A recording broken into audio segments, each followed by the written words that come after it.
오늘 제가 안내해드릴 특약들만 잘 정리하셔도 보험을 꽤 합리적으로 잘 가입하신 것이라고 볼 수 있습니다. 저 역시 개인적으로 제 보험이나 지인들에게는 절대 추천하지 않는 특약들인데요. 지금부터 그 이유를 하나씩 설명드리겠습니다. 보험은 물론 모든 특약이 언젠가는 도움이 될 수도 있습니다. 하지만 오늘 제가 안내해드리는 특약들은 대체가 가능하거나 보험금 지급 요건이 까다로워서 실효성이 낮은 후순위 특약들입니다. 실제로 저나 제 지인들에게는 절대로 추천하지 않는 특약들이며 이 특약들만 잘 걸러내도 보험을 합리적으로 잘 가입했다라고 말씀드릴 수 있을 것 같습니다. 그럼 지금부터 자세하게 설명드리겠습니다. 첫 번째는 입원일당 특약입니다. 입원일당 특약은 질병이나 상해로 입원을 했을 경우 입원한 일수에 따라 가입금액을 지급받는 구조입니다. 이 특약은 생각보다 많은 분들이 가입하고 계시는데요. 제가 이 특약을 불필요하다고 말씀드리는 이유는 바로 보험료 대비해서 가성비가 떨어지기 때문입니다. 예를 들어서 30세 여성 기준으로 20년 납, 90세 만기, 상해급수 1급 조건으로 가입을 했을 경우 질병 입원일당 5만원 특약의 보험료는 월 25,320원이고 상해 입원일당 5만원 특약은 월 7,012원입니다. 여기서 질병 입원일당만 따져보면 20년간 총 납입하게 된 보험료는 약 600만 원에 달합니다. 이 600만 원을 입원일당 5만 원으로 계산을 해보면 120일 정도를 입원할 수 있습니다. 우리가 보통 살아가면서 평균적으로 어느 정도 입원을 하게 될까요? 건강보험 심사평가원에 따르면 2022년 상위 10개 암종별 입원일수 평균일은 25일 정도라고 합니다.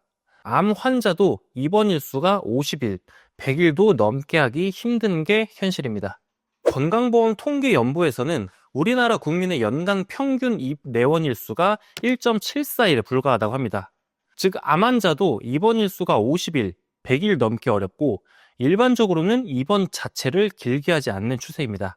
또한 입원에 대한 실제 병원비는 실손의료비 보험에서 자기부담금만 제외하고 대부분 보장이 가능하기 때문에 굳이 입원일당 특약까지 중복해서 구성하실 필요는 없습니다. 이러한 이유로 저는 입원일당 특약은 과감하게 제외하는 것을 권해드리고 있습니다.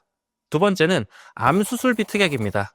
암으로 진단을 받게 되면 대표적인 치료 방법은 세 가지입니다.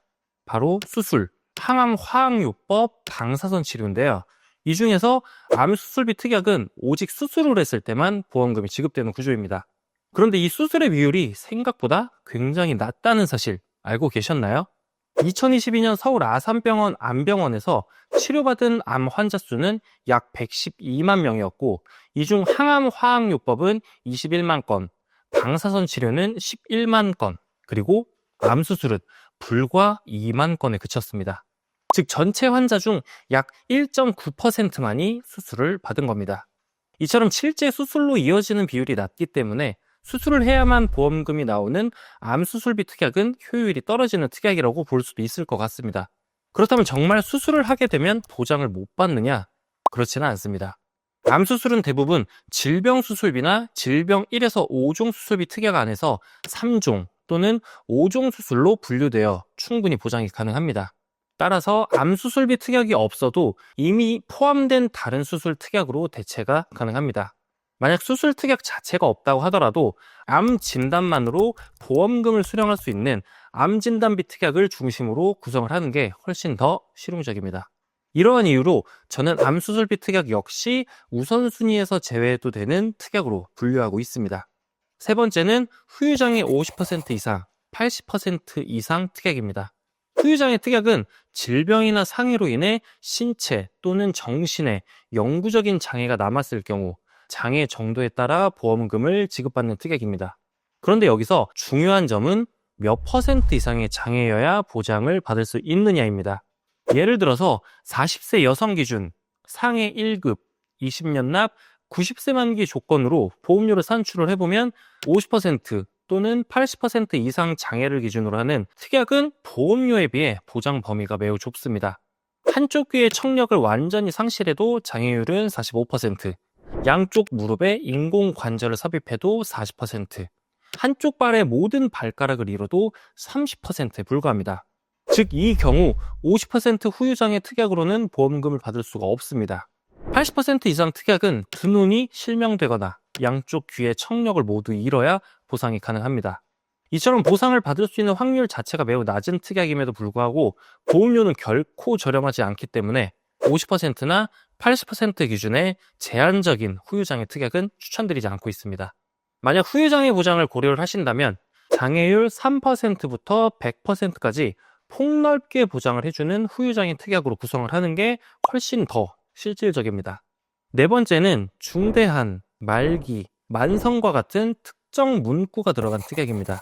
이런 특약들, 보험 가입 시 자세히 들여다보지 않는다면 보장 내용이 꽤 제한적이라는 사실을 모르고 넘어가는 경우가 많습니다. 중대한 질병, 말기 암, 만성 신부전 등과 같이 특정 단어가 붙어있는 특약들은 대부분 정해진 질병 종류와 세부 조건을 충족해야만 보장을 받을 수 있습니다. 예를 들어서 중대한이라는 문구가 붙은 특약을 보면 많은 분들이 중증 질환이면 전부 보장되겠거니 생각을 하실 수 있습니다.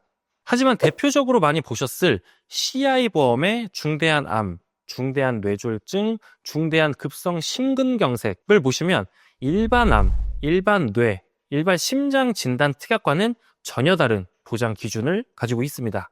실제로 중대한 뇌졸중의 경우 영구적인 신경학적 결손이 반드시 있어야 하며 중대한 급성 심근경색은 심전도 이상, 심근 효소 수치 증가 등 복합적인 의학적 소견이 확인돼야만 보험금이 지급됩니다.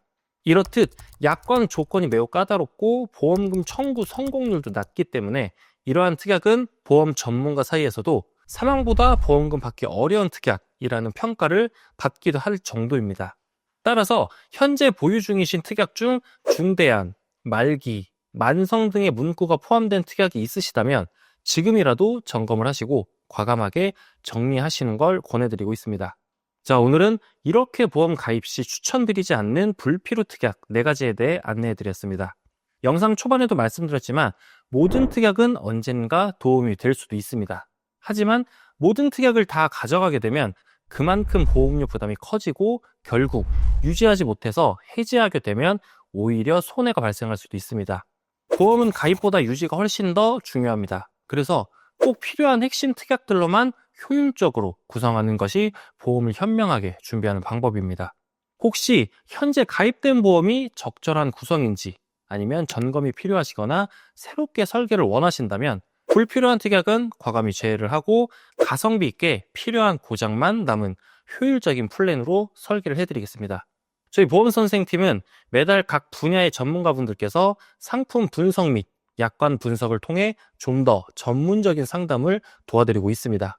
설계나 가입을 희망하시는 분들은 언제든지 편하게 말씀 주세요. 본 광고는 손해보험 광고심의 기준을 준수하였으며 유효기간은 심의일로부터 1년입니다.